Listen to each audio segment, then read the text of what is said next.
Christ. Doon sa Daniel 9:27. So, yung Daniel 9:27, marami itong katanungan. Ngayon, sa nalaman ko na ang message na ngintay mo pa naman ito, dati ito rin ang prestano ko, na yung he ay anti-Kristo. Ngayon, ang ipipresent din sa akin ni Brother Jerry Barcenas, yung he is anti-Christ, ako naman Christ. Ngayon, paano natin ito ipapakita? Ay wala naman dito si Brother Jerry Barcenas. Pwede ako. Ikaw na lang. Sino ba ang anti-Christ dito? Gusto ko makita. Anti-Christ ako. Si Brother Francis. Hindi ako ang anti-Christ.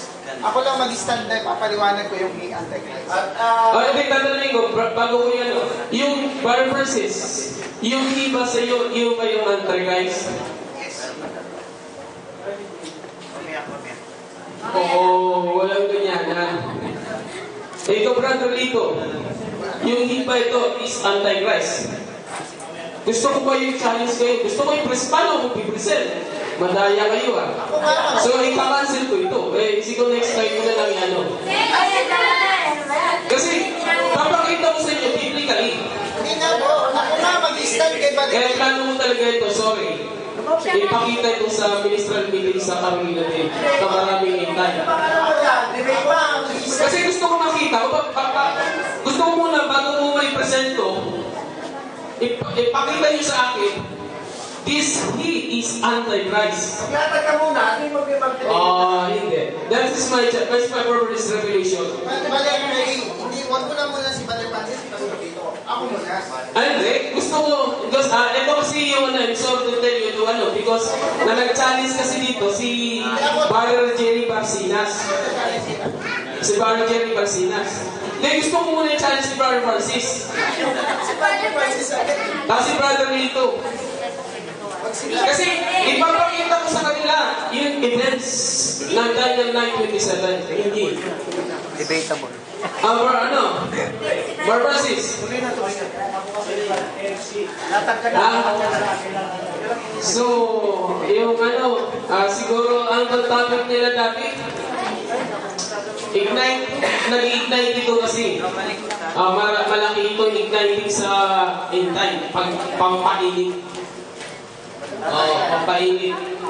So, siguro, I'm sorry na lang siguro. Sorry na lang siguro.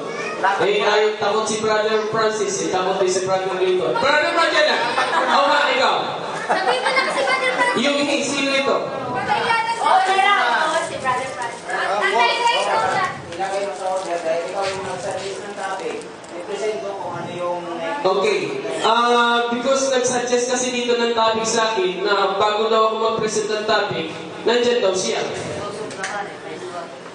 Kasi pag nag-present ako ng Brother Magella ng topic ng he, sabi niya, pag ipapakita niya sa akin na yung he is anti-Christ. So, paano ko ipipresent yung agreement namin? Agree na si Balik Francis. Sige, ano mo na daw. Latag mo na. Gusto ko ipakita kay Brother Magella yung point of view ko because before I agree, I-present mo na lang. he present himself, yung sarili niya na nandito siya. Dali na ba? Present mo na. Ano mo? Naka 4 minutes. Brad, sandali. Brad. Patayin na lang natin. Malamig eh. Agree na siya. Kasi may 25. 30 na yan. Okay.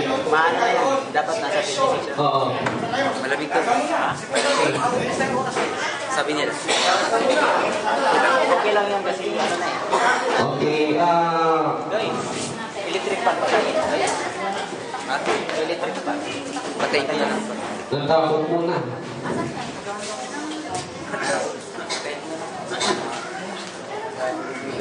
Ito kasi bago ko yung ito, ay harapan talaga ako, sinabihan niya na mag-represent siya. Sige, sabi ko, 3% ako. Okay.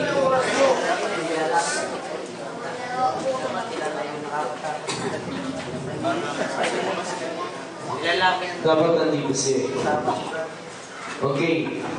Yung Daniel 9:27.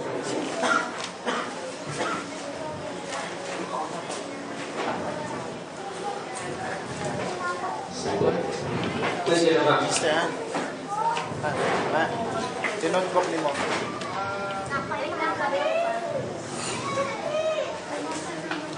Okay. So, may pinakikita dito, 7 week and 62 weeks.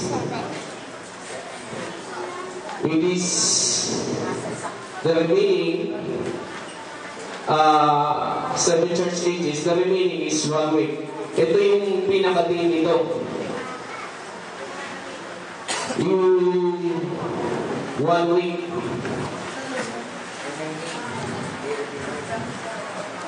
Okay.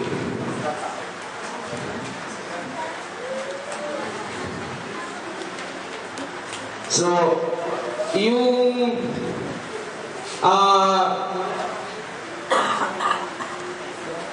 Daniel yung sinasabing 9:27, and he shall confirm the governor with many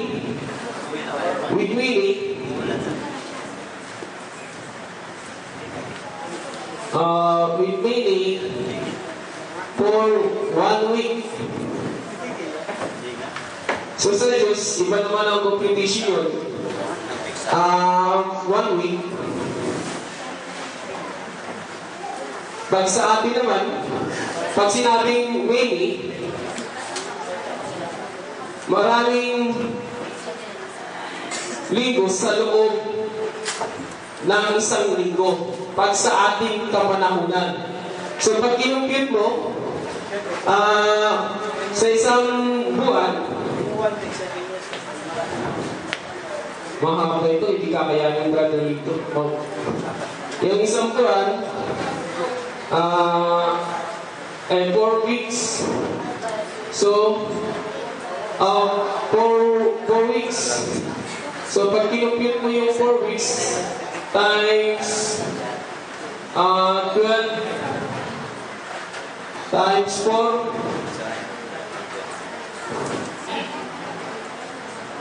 times 4 equals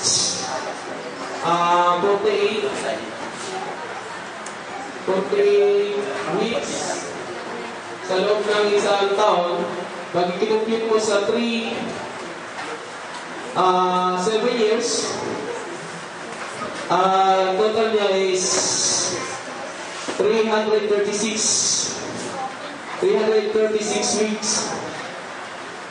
weeks. So, kaya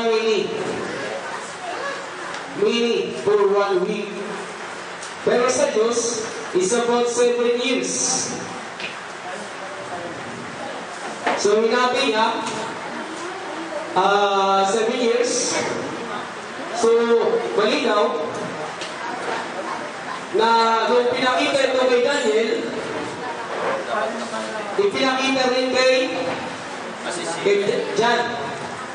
So, yung events na ito, nung pinakita kay John, ito natin makikita na yung ay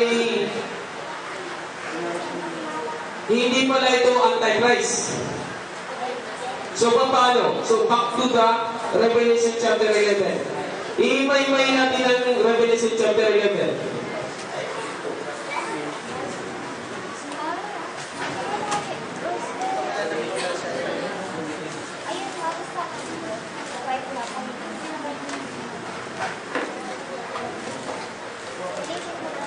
Okay. So,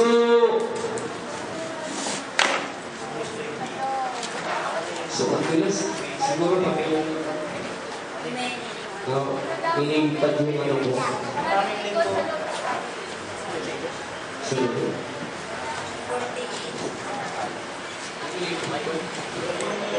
Pagpapipatay ko. Okay, medyo ano ito kasi lipat yung ano ko eh. Maraming linggo sa loob ng may. Okay. Okay, yung let's go to the Revelation chapter 11, verse 1. Pwede bang yan, Revelation chapter 11, verse 1? Ukuyin muna natin kung talaga yung 7 years, yung 1 week, ay tatlong tugmado kung yung ano, yung 1 doon sa 7 years. Daniel, hindi mo yan, okay. And there was giving me a red light into a rod, at the angels dancing rise, a measure that temple God. Yung measure of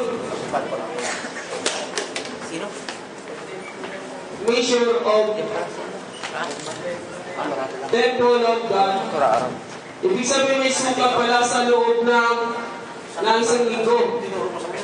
Yung isang sukat na yun, alamin natin kung ano ang measurement. Doon sa sukat. So yung sukat na yun, let's go to Revelation, verse 2. But the word which is without the temple lived out, and the measure not for it is given into the Gentile in the holy city shall create under 42 and 2 months. So ito, 42 months. Sabi niya, 42 months without the temple lived out. Ibig sabihin, labas na sa templo. Labas na sa templo. So let's go to 3. And I will give power into witnesses in the prophecy 1,203 days clothed in sackcloth. So ito ay 1,260 days. So, pakita natin, ito 42 months, yung out of the temple, sa loob, ang sukat ng temple is 1,260 days. So, yung computation yan, para makita natin, ang Revelation, dito, 30 days,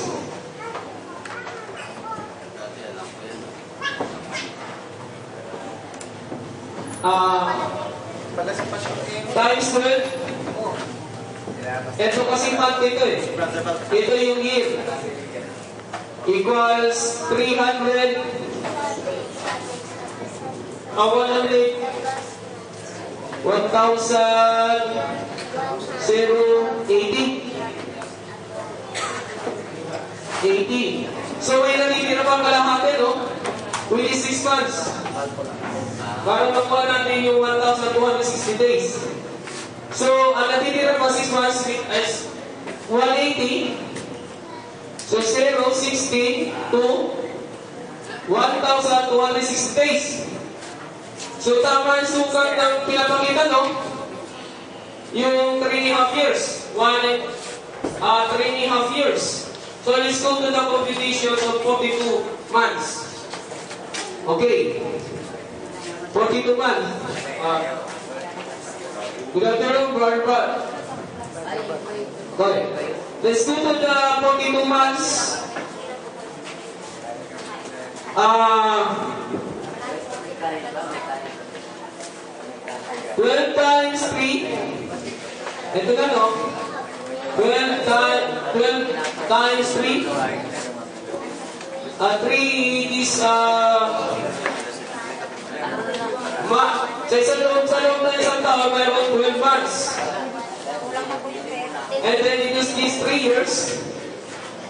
So, pag kinamit natin doon, 36 and 3. 36, may natitira pang 6. So, ang inabuhan sa loob ng tao, sa isang tao kasi 12 months. So, sa kalahati ng 3 half, 6. So, 42 months. So, tama. Parang 7 years. Oo, siya na yan. 7 years siya. So, yung pinapakita ng Daniel, na 9:27, yung 62 plus 7 weeks plus 62 equals 69 weeks. So, may natitira pa na isang linggo. Ito na yun ang sinasabi sa Revelation chapter 11. Okay, now. So, maliwanag na buo yung sinasabi sa Revelation chapter 1. Okay, saan na? Balik ulit doon. So, pinakikita yung Revelation chapter 11. Pinakikita yung Revelation chapter 11. Yung mystery doon sa 1 and 2.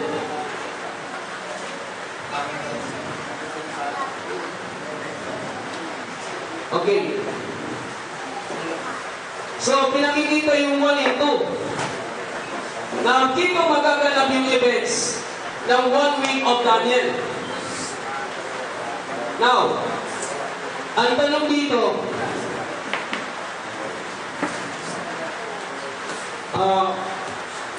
yung iba ay Antichrist or Christ.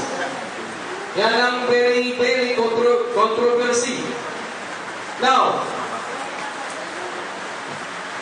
sabi dito sa Revelation chapter 11 verse 3, and I will give power into my 2 witnesses. The 2 witnesses which is the 2 prophets.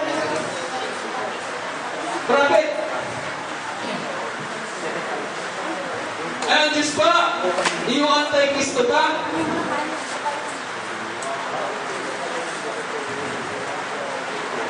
Ibibigay niya sa dalawang prophet, sa the 2 witnesses, yung testimony.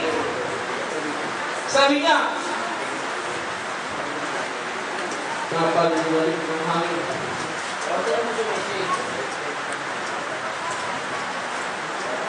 Sabi niya, and I will give power unto my witnesses, and they shall prophesy 1,200 threescore clothes and sackcloth. So yung dalawa ng propeta, ibinigyan niya ng pagkapangyarihan sa loob ng 1,260 days. So kung ibinigay niya yung kapangyarihan na yun, hindi naman pwedeng sabihin natin yung dalawang propeta ay Antichrist. Maliwanag yung na sinasabi dito, yung sinasabi si Daniel yung ay doon pala yung doon sa Revelation chapter 11 verse 3. Na yung pala yan, yung pala yung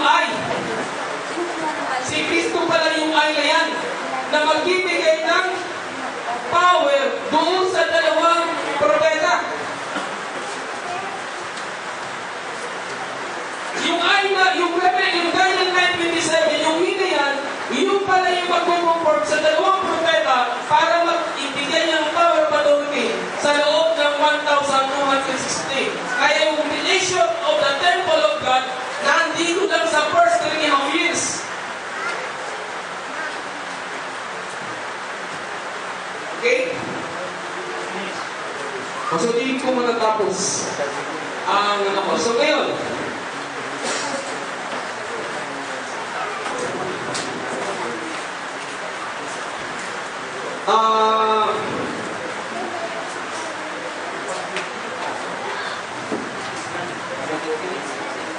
five. Nah,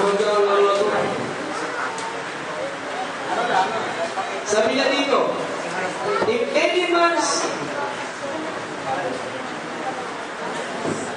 continuous pala sa 4. There are the 2 olive trees and 2 candlesticks standing before the throne. Standing before the God there.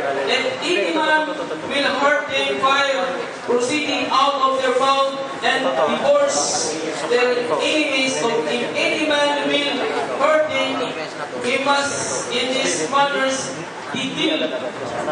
Now, so mali sa akin, yung sinasabi ng hinay ko, ang fulfillment yun sa Revelation chapter 11 verse 3 na binigyan niya ng power of authority ang dalawang propeta. Now, hindi ako naniniwala na ang Anti-Kristo ay nakipag-covenant sa loob ng 1 linggo.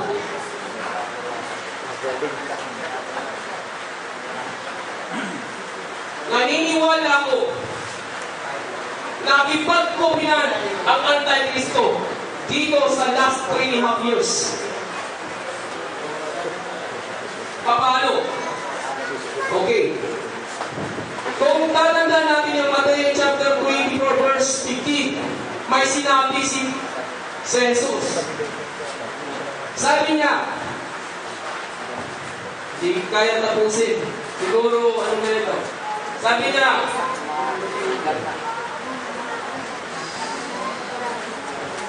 kung magkagayon, kaya nga, pagkakita ninyo ng kasuklam-suklam na maninira na sinasalita sa pamamagitan ng propeta Daniel na itayo sa dakong banal, unawain ang nang bumabasa. Sabi ni Kristo, unawain nang bumabasa yung Daniel 9:27 kung sa Daniel 9:27. Dahil pag nakita natin daw yung kasuklam-suklam na maninira, doon na magaganap ang one world government. Pwede ba mag-one world government may dalawang propeta na nakikipaglaban ba? Eh sabi niya, ang buong mundo eh. Now, okay. Isa pang patunay. Sabi dito sa 1 Thessalonians chapter 2 verse 3 po, yung man of sin.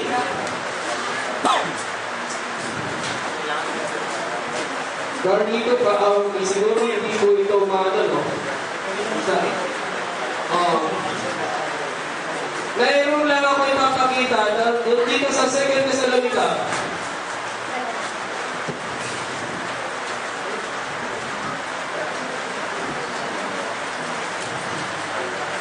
Chapter 2, verse 3-4. Sabi niya, second. Sabi niya, let no man deceive you by any means, for that day shall not come, except there come a falling away first. And that man on sin be revealed, the son of perdition. So, pinapakita, the son of perdition, pag nakita na hayag dito sa last 3 years, pag nakita na yun ang tanda. Na, ang tanda na yan, magaganap ang one world government. Okay, paano? Kasi pero paano? Let's back to the Revelation, chapter 11.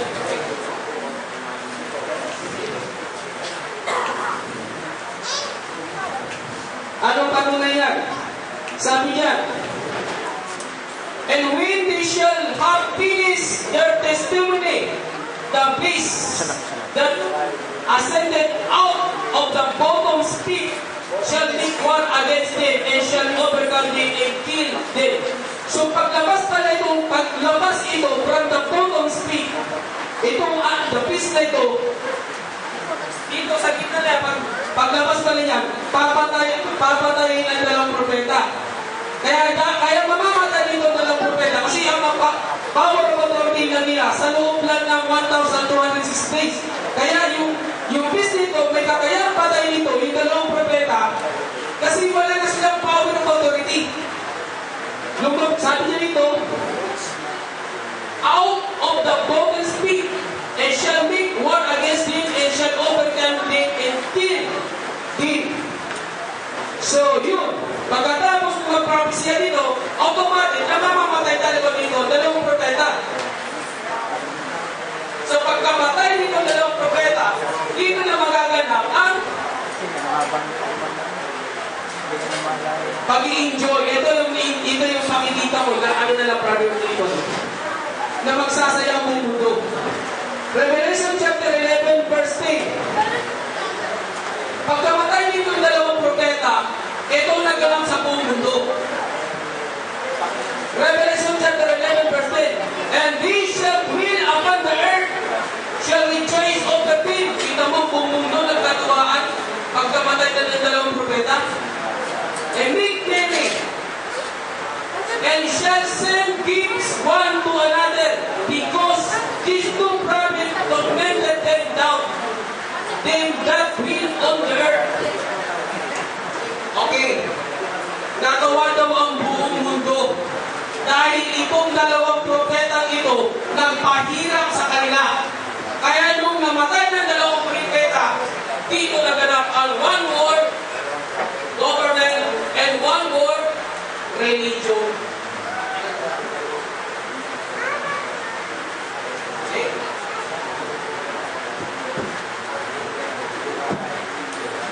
Last, nandito kasi yung mga may gusto na ako ipakita sa Go to Daily Brother Burnham.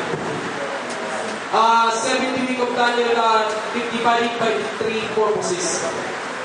May nabasa ako dito, may sinabi siya,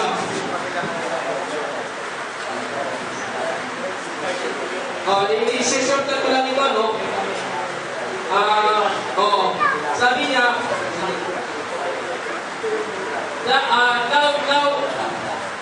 now, let's outline Daniel 70 weeks. Now, I might repeat it again, folks. Kung sito, sinulat ko. Yung first 7 week for you, divided into 3. Mabilisan mo na lang itong babasahin, no? Babasahin mo na lang ito. Minister of the gospel, if you disagree with this all right, they are divided in 3 periods. As we find out in Daniel 9, 3 period. First 7 week period. Then 3 score and 2 weeks 62. So 62. And then 1 week period, we add 1 week period. So yung 1 week period, ito yung sinasabi. First in 7 weeks. Hindi totoo na na-consume na ni Kristo yung first 3.5 years. Kung na-consume na ni Kristo yung first 3.5 years, para ito dito. So, kung kontra sa Revelation chapter 11, kung kontra sa, yan, di ba? Kung kontra sa chapter 11, so malinaw, the computations of Revelation chapter 1 up to the whole chapter, makikita nyo yung Daniel 9:57, yung events ng 1 week. I believe that this Greek is not Antichrist. It might be our thinking is about in the meaning of the weeks na sinasabi ng Daniel 9:57. Diyan magugulo ang spawn ng buong mundo. Kapag tubo ng Antikristo, magaganap dyan one world religion and one world government. So, base dito sa computation, nakita naman natin ang computation ng 42 and 42 months and 1,262, 1,260. Malinaw yung events. Ang tanong, kailan ito magaganap? Kailangan kasi meron dito, ano ko kayo sa dito ni Brother namin. May patunay pa dito si Brother Ronald